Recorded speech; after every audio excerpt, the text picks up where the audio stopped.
বাংলাদেশ ও তুরস্কের মধ্যে আধুনিক তথ্য ব্যবস্থাপনা সংক্রান্ত জ্ঞান বিনিময় এবং তথ্য আদান প্রদান লক্ষ্যে একটি সমঝোতা স্মারক এমওইউ স্বাক্ষরে নীতিগত সিদ্ধান্ত হয়েছে।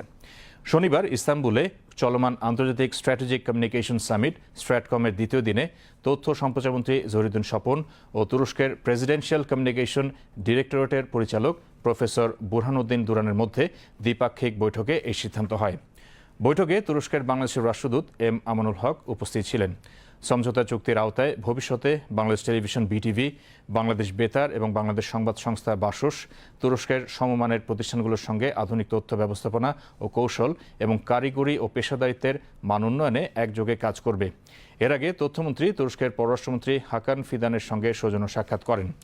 বৈঠকে দুই ভাতৃপ্রতিম দেশের পারস্পরিক স্বার্থ সংশ্লিষ্ট বিষয় এবং দুই দেশের মধ্যে বিদ্যমান বন্ধুত্বপূর্ণ সম্পর্ক আরও সুদৃঢ় করার উপর গুরুত্বারোপ করা হয়।